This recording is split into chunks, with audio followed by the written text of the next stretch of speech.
Good morning friends, I hope आप सब बहुत अच्छे से होंगे। दैनिक रोजगार समाचार डेली करंट अफेयर्स के सेशन में आप सबका एक बार फिर से हार्दिक स्वागत, खैर मकदम, मोस्ट वेलकम। तो उत्तर प्रदेश टीजीटी पीजीटी भर्ती प्रक्रिया लेट होने के आसार फिर बल होते नजर आ रहे हैं, ऐसा आज की इस खबर में जो है दिया गया है।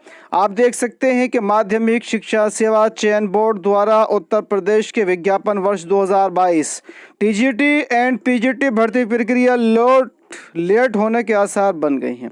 कारण क्या है? वो ये है कि माध्यमिक चयन बोर्ड में मेंबर की नियुक्ति तो है ही नहीं। अप्रैल 2022 से अब तक माध्यमिक शिक्षा सेवा चयन बोर्ड में जो सदस्य हैं उनकी नियुक्ति नहीं हो पाई है। इसके अलावा चयन बोर्ड के अध्यक्ष वीरेश कुमार राय का कार्यकाल भी 8 अप्रैल 2023 को खत्म हो जाएगा।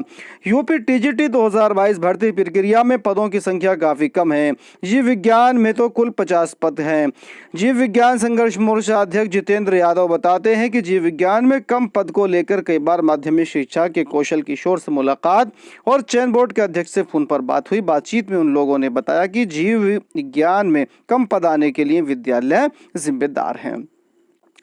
तो ये जो मामला है टीजीटी पीजीटी परीक्षा 2022 की जो भर्ती चल रही है, इसकी परीक्षा को लेकर के जो अभ्यर्थी हैं कई बार चयन बोर्ड मुख्यालय पर जो है प्रदर्शन कर चुके हैं, अपनी जो मांग है वहां तक पहुंचा चुके हैं, लेकिन चयन बोर्ड है कि असोया पड़ा हुआ है। मेंबरों की नियुक्ति अभी तक नहीं कर पाया है और मेंबर की नियुक्ति फिलहाल अगर होती भी है तो उसके बाद कम से कम 2 महीने का समय तो परीक्षा में लग ही जाएगा। और एक समय तो वैसे भी एक माह पहले कम से कम जो परीक्षा की तिथि है उसको घोषित किया जाना चाहिए, ताकि जो परीक्षार्थी हैं, जो अभ्यर्थी हैं, अपनी तैयारी को सही ढंग दे सकें। आइए अगली अपडेट की तरफ हम चलते हैं। आप जानते हैं कि कल यानी कि 28 दिसंबर 2022 से सीटेट 2022 की जो परीक्षा है वो ऑनलाइन शुरू हो चुकी है। तो कल पहला दिन था। तो विज्ञान, इतिहास और भूगोल के प्रश्नों में जो है अभ्यर्थी बुरी तरह उलझे हैं। तो किस तरह का ये पेपर रहा है, ये तमाम तरह की जो बातें हैं वो अभ्यर्थियों से पूछने के बाद में जो है वो सामने आई हैं। अब यहाँ पर जो है पूछा गया है कि किस तरह की जो परीक्षा ये सीटेट की हुई है, किस तरह का पेपर था, तो इस सब के बारे में तमाम बातें यहाँ पर दी गई हैं। आप यहाँ से इसको देख सकते हैं कि सोशल साइंस के प्रश्न घुमावदार थे, इन्हें समझने में काफ़ी वक्त लग गया, आखिर में कठिन प्रश्नों को छोड़ना पड़ा। ऑनलाइन परीक्षा होने की वजह से कई प्रश्न छूट गए हैं। तो ये पहली बार सीटेट की जो परीक्षा है वो ऑनलाइन मोड में जो है आयोजित की जा रही है और ऑनलाइन मोड में कई प्रश्नों को जो है वक्त न रहते जो है वो छोड़ना पड़ जाता है। और यहाँ भी इसी बात को जो है प्रमुखता दी गई है कि सीटीईटी बाल विकास के प्रश्न आसान तो अंग्रेजी ने उलझाया।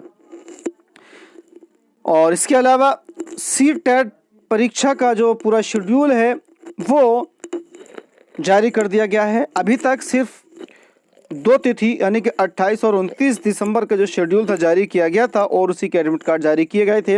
अब सीबीएसई ने सीटेट का पूरा शेड्यूल जो है वो जारी कर दिया है। 7 फरवरी को इस परीक्षा का समापन होगा और इस पूरी परीक्षा का जो शेड्यूल है वो आपके सामने आपकी स्क्रीन पर है। आप देख सकते हैं कि 28-29 दिसंबर 2022 और फिर उसके बाद ये जो परीक्षा है वो शुरू होगी 9 जनवरी से, फिर 10, 11, 12, 13, उसके बाद फिर 17 और 18 जनवरी को फिर ये परीक्षा है। और 18 के बाद में फिर ये 19, 20, 23, 24, 25 और 27, 28, 29, 30, फिर उसके बाद 1 फरवरी, 2, 3, 4, 6 और 7 फरवरी को सीटेट परीक्षा का आयोजन विभिन्न परीक्षा केंद्रों पर किया जाएगा। और इस तरह से सीटेट 2022 की जो परीक्षा का समापन है वो 7 फरवरी 2022 को होगा।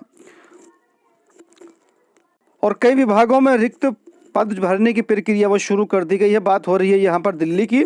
दिल्ली सरकार के विभिन्न विभागों में सभी रिक्त पदों को शीघ्र भरने के लिए दिल्ली अधीनस्थ सेवा चयन बोर्ड DSSB ने और संघ लोक सेवा आयोग को रिक्तियां भेज दी गई हैं। DSSB को कुछ समय पहले 1400 कनिष्ठ सहायकों की भर्ती के लिए एक अनुरोध भी भेजा गया है।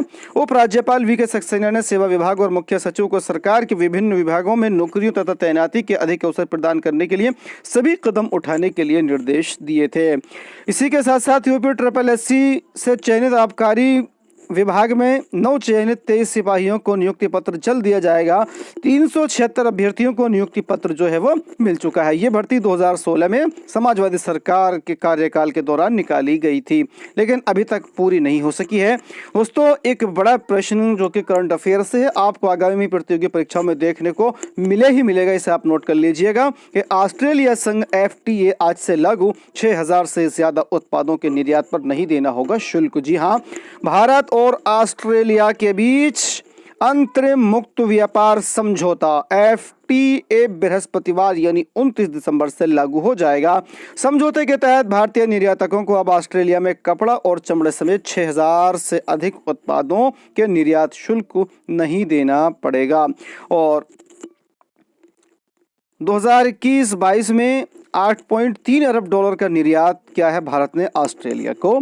तो ये सब जो है आप नोट कर लीजिएगा। आपके लिए एक अच्छा जो प्रश्न है ये करंट अफेयर से आगामी प्रतियोगी परीक्षाओं के मद्देनजर बहुत अहम हो जाता है। तो दोस्तों, इस वीडियो में इतना ही। वीडियो अच्छी लगे तो लाइक कीजिएगा, शेयर कीजिएगा, साथ ही साथ इसी तरह के दूसरे अपडेट्स पाने के लिए चैनल को सब्सक्राइब करना ना भूलिएगा। Thank you.